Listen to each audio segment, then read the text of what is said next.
I don't know. Is that upside down? Maybe it goes like this. That's 101. I don't know why or what I did to piss anybody off, but I was real happy about getting my appointment bumped up to come this coming Tuesday. Today I come across with the chills. I already had the flu this season, so I don't know how that works. If this is just a cold, um, it tops out at 101. My doctor told me that 102 was like when you start to. That's a sign of like having the flu. So this just might be a cold, just a cold. But man, the timing is not good. You know, it's like I come over. I spent my whole morning screwing around making that audio book, which um, you know, I, just did the forward to it because shit, I did a poor job reading it anyway. But then I didn't eat, so I didn't eat. I was just screwing around with that, trying to figure out how to put those pictures on the video and stuff. And so I didn't eat, and ate like one yogurt today, and it's dark outside, so because I come over with the shakes and the not the shakes, but the like chills, where I couldn't get warm and all that. So yeah, I'm just kind of pissed off. I mean, this is really bad timing. Maybe it'll be over in a couple of days. And, you know, but man, I understand the nature of the test that I have to do. It's EMG, and I had something like that that was similar. They take these needles and they stick them into your muscles in the affected area they want to test, and they stimulate your nerves with electricity. But yeah, I had that. I had a very interesting experience. Might as well share on here because yeah, 101 fever though. Like I just got that call yesterday and was so happy about it that they bumped up my appointment 2 months, and I get it. Just stop kicking me. Whoever's doing this, I'm down. I'm beat. I give up. Just stop with the kicking, okay? Just take it easy. But anyways, before I had uh, my spinal reconstruction surgery in '86, they used like these little tiny platinum needles, and they like because it was my whole spinal cord they were fucking around with. They like put it at various points, so I got one of the few rare experiences of being a human marionette. In other words, they're like they could move my fingers without me moving them. I could feel my thumb. They test my thumb to make sure it was wired upright. They test my fingers, and then my feet would go down like that. And it was like, yeah, everything's working. So I got to feel what it was like to be a marionette and have my body controlled by other people. Luckily for me, this was after my 1984 Possessed by Demons delusion that I had because I was literally being controlled by something outside of my body. But, I was sane at the time and not going through morphine withdrawal, and which I didn't even understand what was happening to me when I was 16. Well, when I was 18, yeah, I got to experience what it was like to be a human marionette. And today, I just didn't take care of myself in the morning. I'm not saying that's why I got sick. I mean, I have been sleeping a little weird. I did notice like a little bit of disorientation yesterday when I was talking to my brother on the phone. I was like, why did I sleep during the day this much? This doesn't make any sense.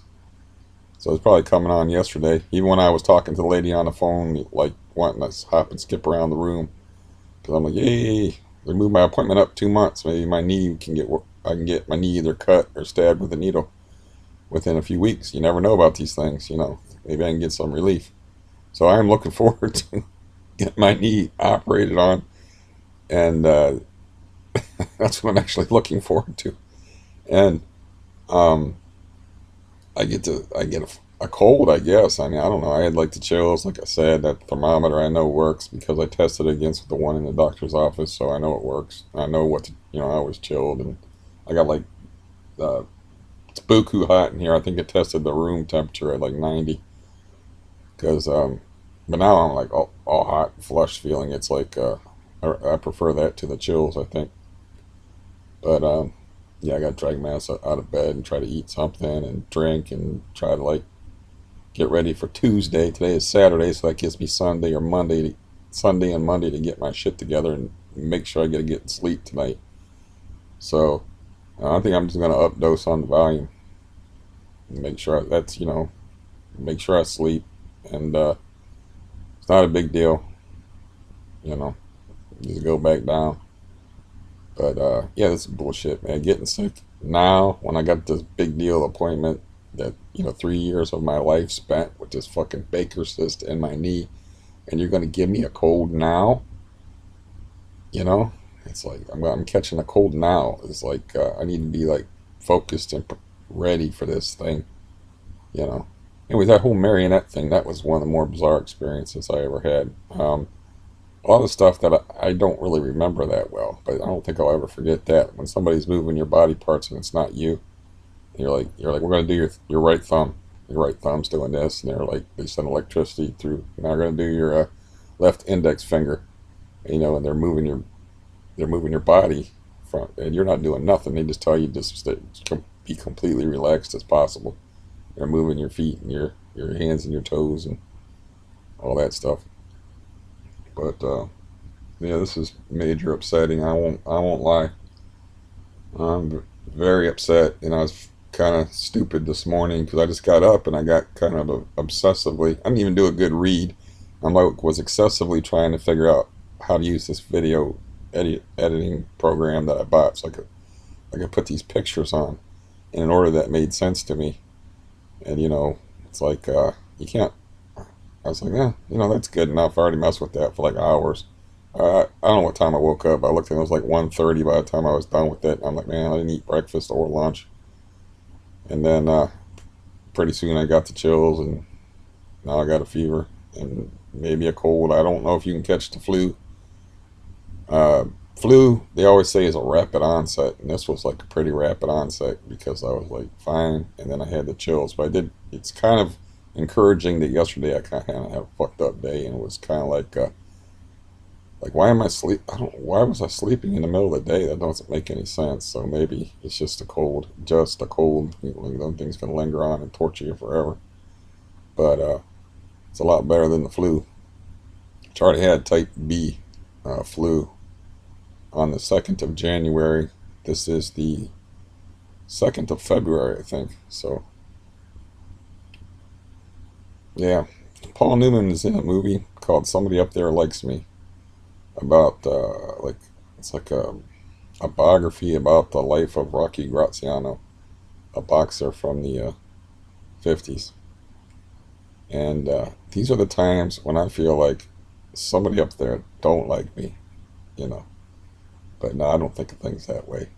There's no good thing going down that path and start like things just happen. This could happen just because I wasn't taking care of myself well enough, or like the only person I had contact with the last few days was the landlord. The landlord might have gave it to me. It might have been on the money that I pay him in cash, so I sent him out to the cash machine. Whatever I caught might have been on the money. Who knows? Or whatever this is, but Lord, Lord, Lord, am I frustrated right now, and I don't want to get out of bed and do nothing. I knew something was wrong right there. It's like I can't get out of bed, and then I started getting the chills, and I'm like, I don't want to eat. And I ate like one yogurt. I was like, yeah, you're sick, dude. Just deal with it. And I remembered where I put my thermometer this time. I took my temperature, and it said like 108 at first, then it says 101, which I think showed up on the video. But I don't know. It all seems very unfair. I think I've had enough. Like, why do I have to have extra difficulty with everything, with every damn thing? It's like, man, this is bad, bad timing. I just have to drink a lot of water. I think I've got my water back up here. Drink a lot of water and force some food down tonight. Maybe I got some vitamins. I don't. Never was a big believer in vitamins, but maybe take some vitamins if I don't feel like eating. I don't know. Damn it. I don't have no like NyQuil or DayQuil or any like cold relief stuff in here. I don't think. I think I used it all up a long time ago. So yeah, I don't know. Anyways, I just you just have to laugh. I mean, it's so stupid that, I was like, by some miracle, I get my appointment bumped up a full 2 months, and then the next day I got 101 fever and the chills, and could barely get out of bed. It's like, uh, what did I do to piss the universe off? Why do I have to be the universe's bitch? What exactly did I do wrong here? It's like, I try to be a nice guy. I try to be considerate of other people. I try and I try. And stupid crap like this just keeps happening. I mean, just the idea of living with a Baker's cyst for 3 years, as painful as that is, and then having it misdiagnosed like twice, and like further videos back, like I had the same deal. I'm always getting misdiagnosed for shit, and it just doesn't make any sense. It's like, I feel like, are all the doctors in Ohio incompetent? What the hell's going on? Because I had a necrotic tooth, and they were telling me that I needed my gums cleaned. Like, no, I had a necrotic tooth. And yeah, they were this stupid dentist I was going to. I won't say their name, I guess, because I don't know. I just won't say their name, but they deserve a negative review from me. They kept trying to put it through on my insurance because they could get, like, deep. They wanted a deep cleaning, like that's gonna fix a necrotic tooth, and it would, like, I could, like, press right here and it was sore, but it wasn't like a regular tooth. The tooth was just dead. It wasn't like a regular tooth ache or whatever.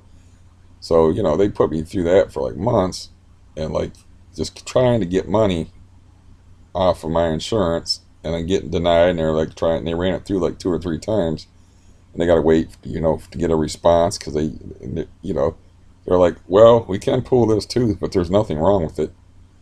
And to amp up the irony of this, I had an oral surgeon that, like I guess, what would you call her? Like a barnstormer.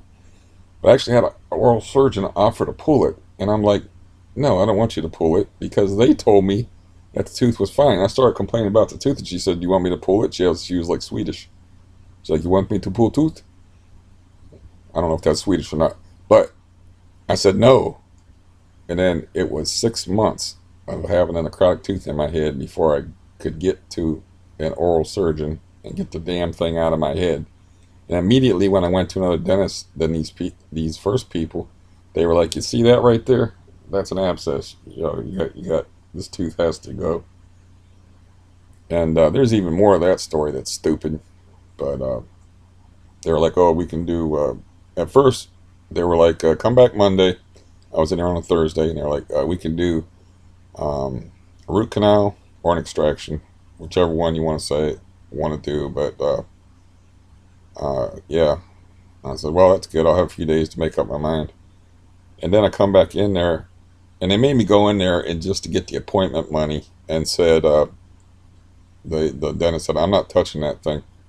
I'm like, "What?" And she's like, "I'm not touching that thing. You're going to go to an oral surgeon, honey." I'd already seen an oral surgeon 6 months before.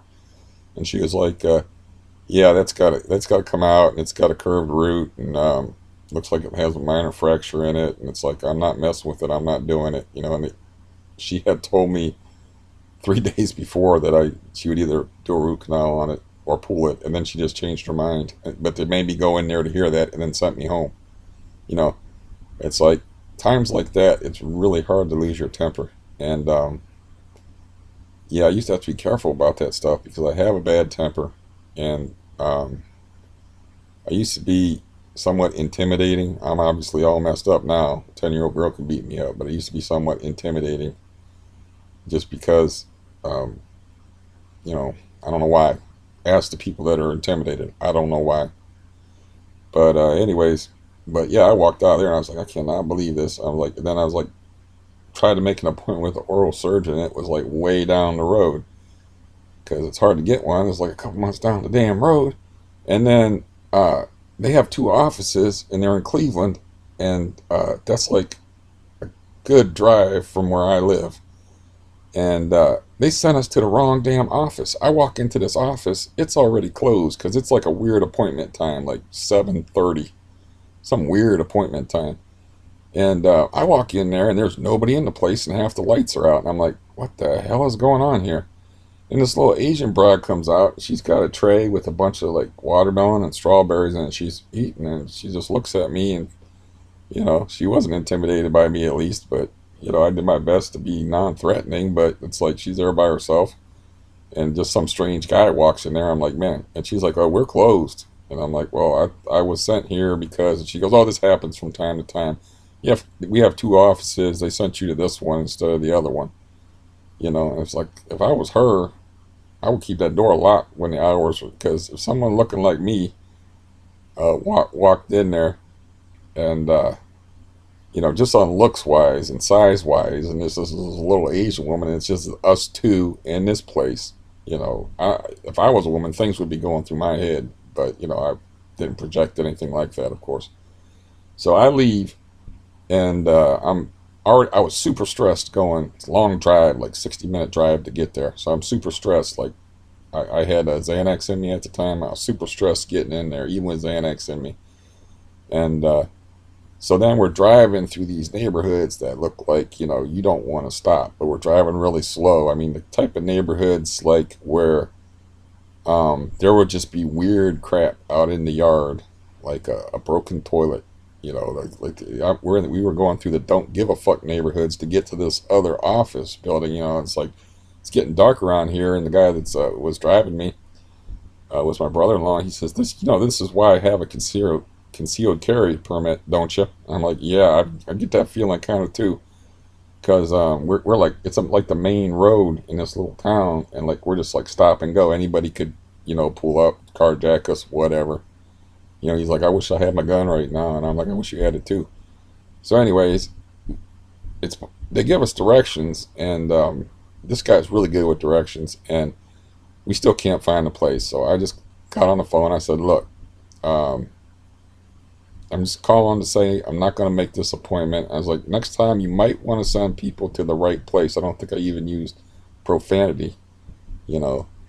But, I went through all that stress and stuff. And then the 60-minute drive and the 60-minute drive back, because my insurance was limited, more limited at the time about oral surgeons it would cover. So I have to wait another 2 damn months with a necrotic tooth, where if you poked right here it hurt, to get that thing pulled. And I got it pulled at Metro Health. And this is so ridiculous. The first time I went in there was just like for them to check it out and to set up the appointment. But there was a guy coughing and sneezing across from me. And that's the first time I ever caught flu in my life. And I caught flu type B. It's documented in my video story on here, so it's like back in April. So I caught flu type B again this year on the 2nd of January. So, I'm always getting misdiagnosed for crap. It's like, this is a stupid joke that's being played. It's like they're wanting to do me to pay like upwards of $1,000 for a full deep cleaning on my teeth, when all they needed was that thing pulled. I have somebody come in there, and because I believe them that the tooth is fine, she offers to pull it right then and there. But I said no to the Swedish lady, and that set me up for 4 more months of misery with a necrotic tooth in my head. And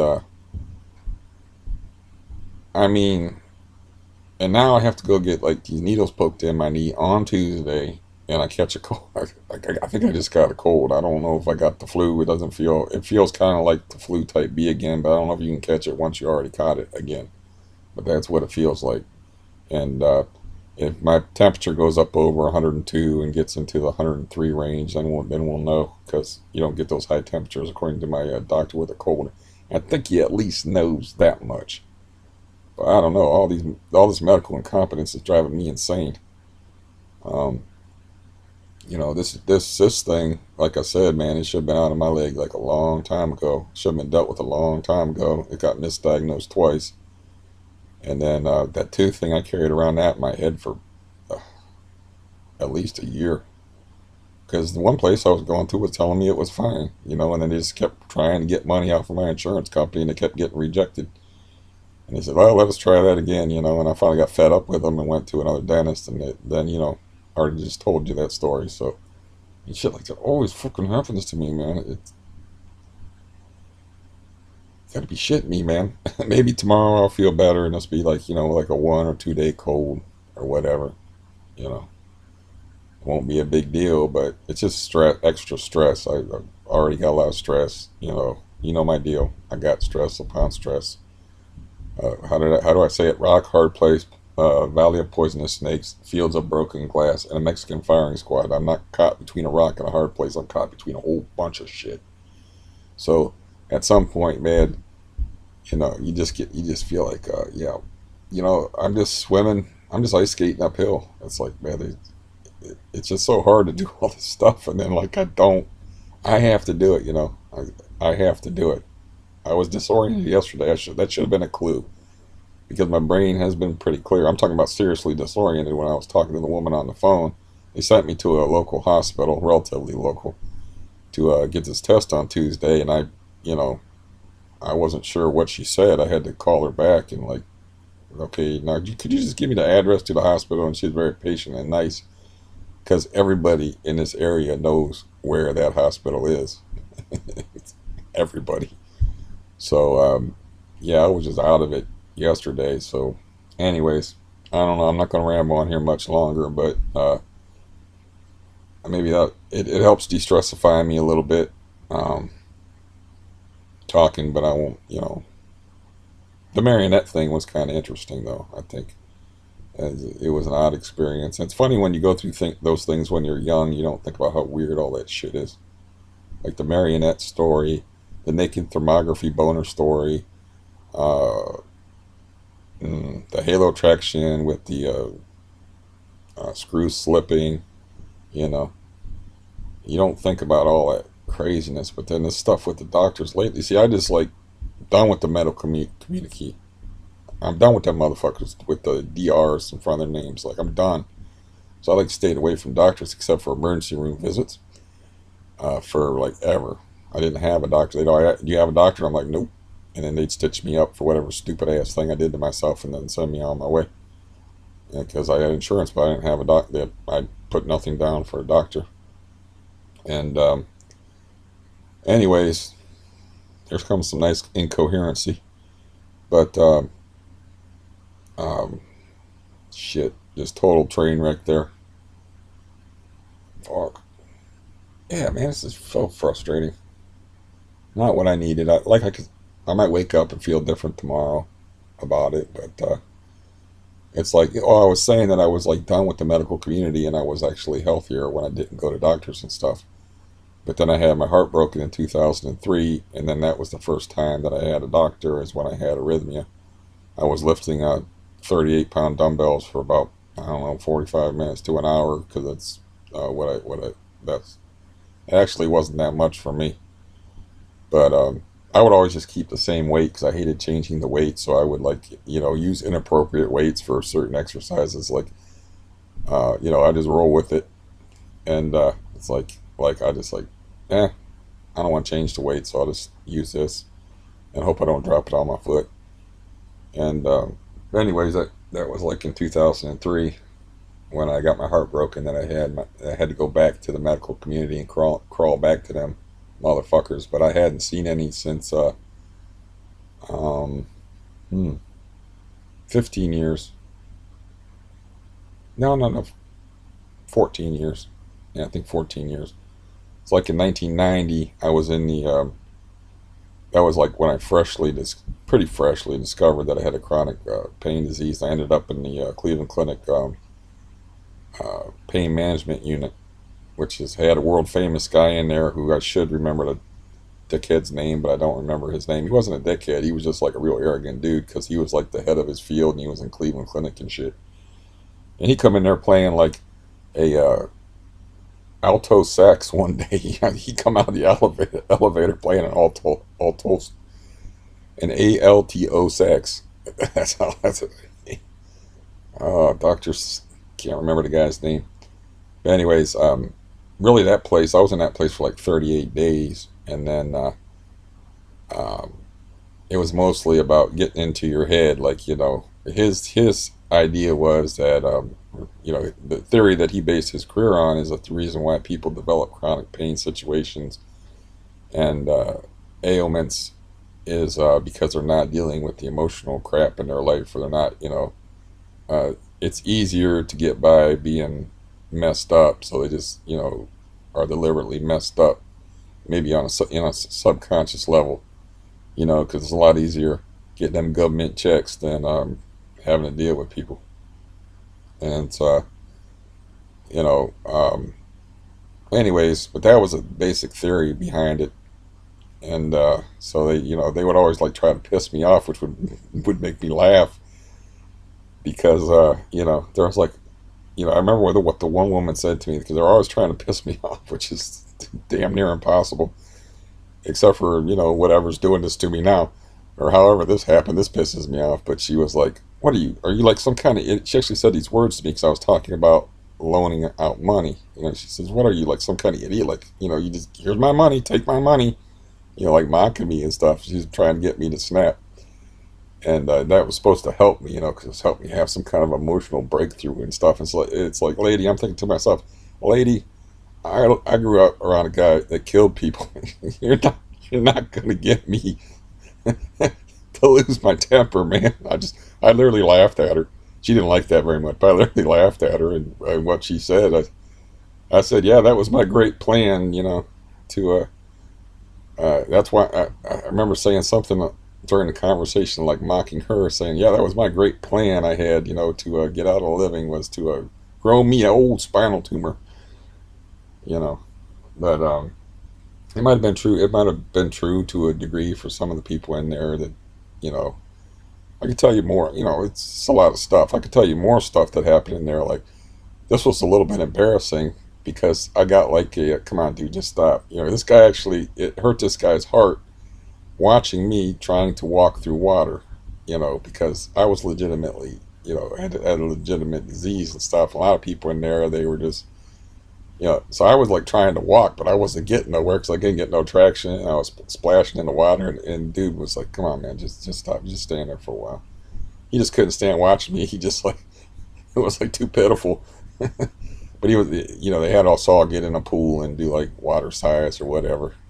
And yeah, that was the place where the only other place before I met the lady that drove me to an appointment in Cleveland here this year. That was the only other person I ever met in person that had CRPS, and he dropped a piece of machinery on her foot. And he was like, "This place is bullshit, and I am leaving." And he did. He's like, "Not staying here," because, he said, "They just want to dig around in your head." And it's like, man, my problem's not in my head, it's in my foot. It's like, I don't need this shit, you know. But yeah, we'd have like group therapy stuff, and they would film it, and they'd watch me, and they'd be like, "What's going on in your head right there where you're talking, Steve?" And I'm like, pretty much what I was saying. Like, why do you sit Indian style? That's like a child. Why are you sitting Indian style like that? And I was thinking, well, it's actually more modest, package wise, and then sitting like other people sit, where you get the old, what is it, uh,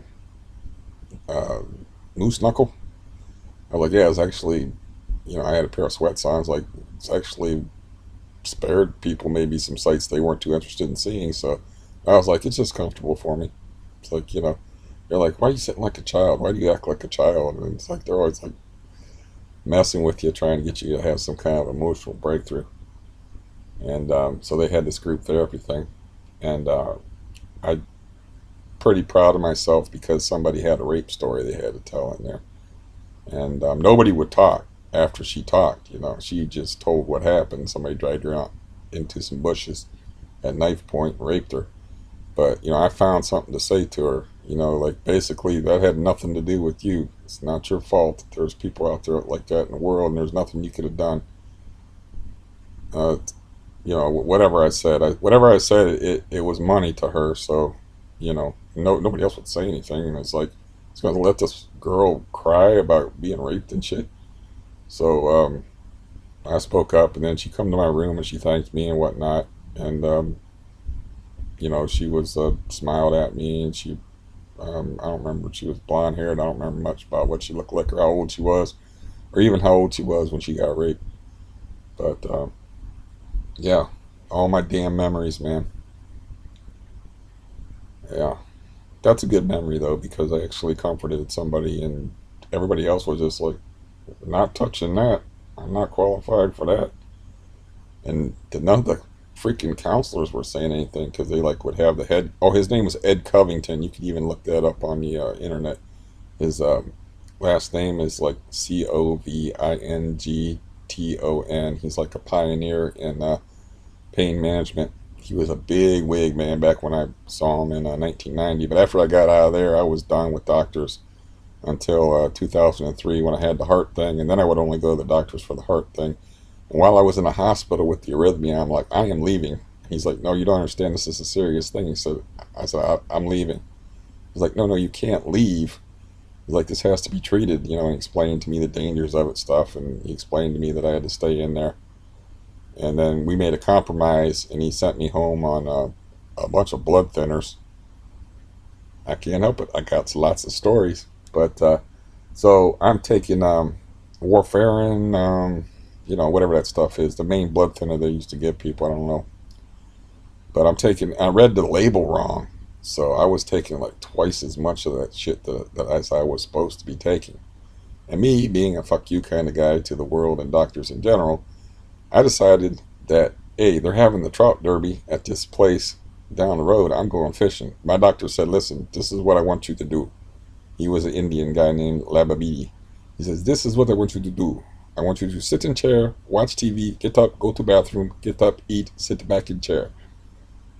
And I wish I could do accents. But anyways, that's what the guy told me. So I was like, man, fuck you, man. So I go on this ride, on this bike ride with the fishing rod. I think I did pretty good. I think I caught a pretty fair amount of trout. That's the way I remember it anyway. So, but the important thing is my blood is, I read the label wrong about like how to take it. And I was taking like twice as much blood thinner as I was supposed to.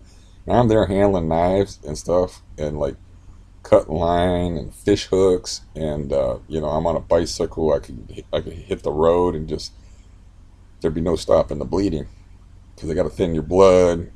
He sent me home in AFib, and they got to thin your blood to make sure you don't get those clots and stuff in there. And I was like, man, fuck you, I'm going fishing. I said, I always go fishing, I always get trout. That's what I'm doing. So I went ahead and did that. Then I got home, I was like, boy, you were really lucky you didn't cut yourself or something, because you could have bled out. Because I reread the label, and I was like, whoo, you made a big mistake here, son. You taking way too much of this stuff.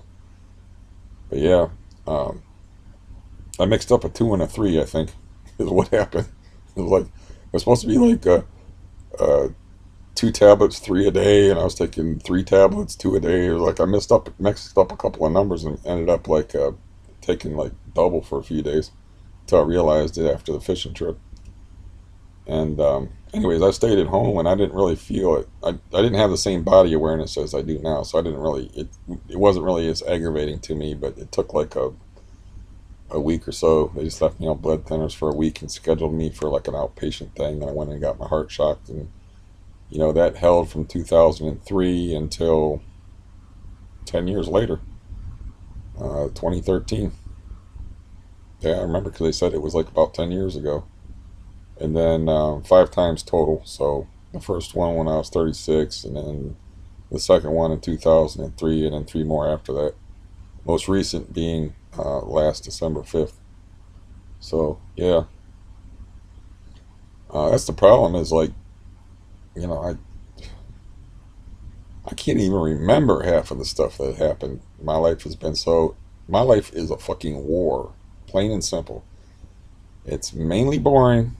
How does that, I should look that expression up instead of screwing it up all the time. But my life is a war. It's like mostly boring, interspaced with periods of great terror. That's how people describe war. Because a lot of times you're just marching around, you're just sitting around bullshit with your friends. Next minute, somebody's trying to kill you, or a plane comes over top of you, tries to drop a bomb on you and shit. I had an uncle that was in World War II, but he wouldn't talk about it, anything. The only thing he talked about was his moonshine story, which I might as well share with you. Since I'm fucking million miles an hour, like I did when I had flu B on a video that I did. When I first started withdrawal, I was talking this fast.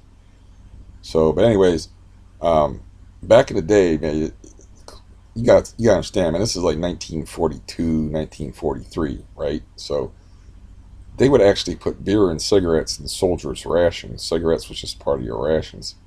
They just assumed that, which is only fair in my opinion. If you're going to get shot at by the Japanese and those islands in the Japanese theater, like my uncle, you should at least be allowed to have a smoke if that's your thing.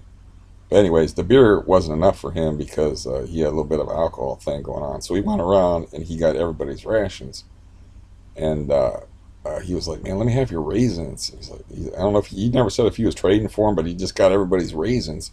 So he got a can and he snuck off and he put it with water and like in a stream and to let it ferment. Like they do in prison. They even have like this expression, toilet wine in prison and shit like that. Where you take stuff and you just let it ferment because anything will ferment and get you drunk. So anyway, he was like he'd go back and check on it, sneak and like check on it every so often. This is like on an island that's occupied by the Japanese. This is an alcoholic, you know. So he gets caught by his commanding officer, and his commanding officer goes off to him and says, "What the hell are you thinking?" He's like, "We're out here trying to not get killed by the Japanese. You got a goddamn still in a creek." I love that fucking story, man. Yeah, he never talked about the war. I mean, that was really bad shit. He was on, I forget the islands that he was on. He said one of the islands he was on, there was just like, it was like, none of the women wore tops. None of the locals, all the women were like topless. I don't know which island that was that he went to, or, he's not alive to ask anymore. And it's really a shame because a lot of times he would never talk about any of the brutality and the hideousness of it for the most part. The most hideous thing he said about it is the Japanese used to like tie dead Japanese soldiers up in trees to trick you into shooting them so you would waste your ammunition shooting a dead man. That's as far as he went. He had funny stories about the war and he talked about people and he talked about stuff, but he would never really talk about it. But it's like he lived until he was in his 90s. He passed like not too long ago, but somebody should have sat down with that dude and told, he had some pretty good stories. And just, yeah, he lived through the Depression. This guy was born in 1922, and it's like, that is a precious resource of stories right there. We have a local lake here. I can afford to tell you the name of the lake. It's Atwood Lake. But they had a drought during the Depression. And it was so bad, the Great Depression, that the water had lowered down so far that all these like carp, which is not a good fish to eat in most people's books, were like along the shores. And he said men had showed up with 22s and was shooting them and taking them home to eat. And I said, "What were you doing?" He said, "I was shooting them too." And he would talk about like having to eat out of trash cans and stuff. And he's like, it was a common occurrence, to have somebody knock on your door and ask you for a sandwich. He said his mom would like give him like a peanut butter sandwich or something. And if they could spare it, he said he remembered eat like digging in trash cans, eating out trash cans and stuff. So he lived through the Great Depression. He went into World War II and fought in the Japanese theater. And he was funny because he just had this attitude about him, like he was going to do what he was going to do. He's like, "Listen, I predate seatbelts. I'm not wearing a seatbelt," because occasionally somebody would get in a car with him and tell him to buckle up, and he just look at him, he just let him have it. He's like, "Listen, I predate seatbelts. I do not wear seatbelts. I don't hear nothing more about it." He was like a fiery dude. He was a redhead. He was like a fiery dude. I think he was mostly Russian. But yeah, and I was fishing with him a lot of times when he was older and stuff. And I have a fond memory of him like breaking out in song. Like we were just sitting there fishing, the other guy I was with, and he just like broke out in song just because he was happy. Just no self consciousness, no nothing. He just started singing some song. I don't remember what it was. I looked at the other guy and he looked at me, and we both smiled and said, having a good, eye contact wise, somebody's having a good time. He's happy to be out there fishing. He's probably in his 80s at that time. But yeah, What do we got here? We got about 40 minutes. Yeah, something. It's just funny to me that like if you look at the video where I first realized that I got my Xanax cut um, 50%, like I just realized that that I'm going to go through withdrawal. There's no getting around this shit. And I was talking and gibbering this fast, and I was sick at the time, and I didn't know it. I just thought I was freaked out, but I couldn't get warm like today, and I was much worse. I felt much worse than I feel right now. Anyway, whatever it is that people do, whatever works for you. Hopefully tomorrow, I'm gonna try to drink some water once I'm done jawing at you and telling you weird stories. And then I'm going to drink some juice, which I have in abundance, I believe. These little juice boxes. And maybe think about eating a frozen dinner or something. And maybe taking a vitamin and trying to get some sleep. At least I didn't sleep during the day. I wanted to, believe me. I really wanted to sleep during the day when I had them chills and shit. It's like once I got warm, I wanted to sleep. But I got to maintain the schedule if I'm going to make my Tuesday appointment, because it's in the morning, or when I have to leave is in the morning. The appointment's for 12:30, but due to my transportation situation, I got to be ready to get out of here like 10:30. So that means I got to wake up at 8, get cleaned up and all that. Why am I? Yeah, that's a good story, Steve. Let's talk about how people's morning routines. Would you like to hear how I brush my teeth? Jesus. But yeah, that my uncle was a character one time. I forget what I asked him, but shit, I wish I could remember what I said. But oh, I said he was my landlord for a brief time. The guy that was in World War II, and he was working on a car, and I walked in his garage, and I said, I think I got a problem with the faucet. He looked at me square in the eye, and he said, "You want me to get you a prostitute?" And he looked at me like really seriously for a long time, you know. And he was probably wise to the whole virgin thing or whatever. So he started laughing though. He couldn't keep it up, but he's just like looking at me like, seriously, you want me to get you a prostitute? But what I asked was, there's something wrong with the faucet. And he turned faucet into prostitute like he didn't hear it right. He did that shit on purpose, man. He was a funny dude. He's a funny guy. But anyways, yeah. Um, I don't have any closers. Never do. Never in these things with the thing. I mean, hopefully, I feel about the same. I feel all flushed and hot, like I have a fever. I don't feel the chills, but I feel like just hot. Like maybe I'll, shit, I didn't put no water in the freezer, or I could make like cold rags and stuff to put on my head. Oh, to be alone and taking care of yourself when you're sick. And, that's what women say about us men folk is that, man, we're real pussies when we're sick. That's what I've always heard anyway. It's like, sickness and illness turns us into big babies. But it's just hard to, yeah, I got to get out of bed and make sure I'm not dizzy, and maybe put some water in the freezer. And maybe I got some frozen corn or something in there I can put on my forehead to cool me off some. Man. But yeah, I thought I'd share my intensely bad luck with you and a few amusing stories. And yeah, I know too much of a good thing, but what can you do? I can't do a whole hell of a lot else. I did try to do something productive and artistic this morning. So, the read was bad, but I figured out the program, and I figured out how to work the pictures and how you can stop, um, where you can stop and add a picture and then like switch to another picture. How you do that with, um, looking at the numbers, and you're just like, well, this is blah blah blah blah, and then it's Movavi is the program. I mean, it's just a cheap version of what Windows puts out. And I paid $65 for it for a lifetime supply, so it seems to work for me. Um, yeah, I didn't get too crazy with the pictures, but there is something interesting on there that I liked, where they showed the same island in like late summer, and then they showed the same island in fall. Because it's digital, you get that crystal clearness too. But I thought that was pretty cool.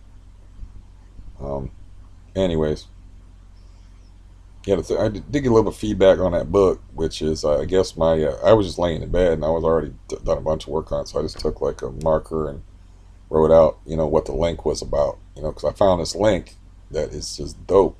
that goes to the book. But if you're not familiar with the book, you're like, what the fuck is this about? If you're familiar with the book, it's like, I didn't know that stuff existed. It's like, judging from the cars, I would say, um, I don't know cars very well, but it's like home movies that are black and white of the one of the main characters in this so-called true story, and then I'm saying so-called because the ending seems a little off to me, but the rest of it rings true. And he demonstrates his skill in this video from like 1950. That's a home movie, which has boring narration over it, just like any other home movie. But you can see that this guy knows his shit. I mean, he was like triangulating beehives and stuff in it. It's pretty cool. Or I thought it was pretty cool. I didn't think it was cool how they like, I don't know if I'll just go ahead and spoil the video for you. But I didn't think it was cool how they let that kid get stung the fuck up, though, man. That beekeeper had the idea that you need to get stung by a bee at least once a day because it helps prevent arthritis, which I didn't know they had that idea in the 50s. But that became a common idea. Bee therapy. I've seen videos where people were, within the last 10 years, where people were got like a forceps on a bee and stinging themselves and killing these bees on purpose for their own selfish needs, because a honeybee can only sting once, and I think it's honeybee venom that's supposed to be good for you. But anyways, the beekeeper just like without warning the kid or nothing, he just like rips off the top of the beehive, because they found, you'd have to watch the video, but they triangulate shit, and they found out where the bee was coming from, but it was coming from a beekeeper's house. And the beekeeper, without warning this fucking little 10-year-old kid or however old he is, he just like pulls the lid off of the stuff and then backs up. And then this kid, it looked like a sadistic trick to me, man. This kid gets stung the fuck up. And honeybees don't hurt that bad, but, they still hurt. They're I even actually feel guilty getting stung by them, because they, kill themselves by stinging you. They're kamikazes. So, anyways, that's enough gabble out of me, and I'm gonna take my 101. Hopefully, it ain't no higher temperature, and get the hell out of Dodge. So, anyways, I will talk to you when I talk to you, and thank you once again for listening and putting up with my sorry ass. Goodbye.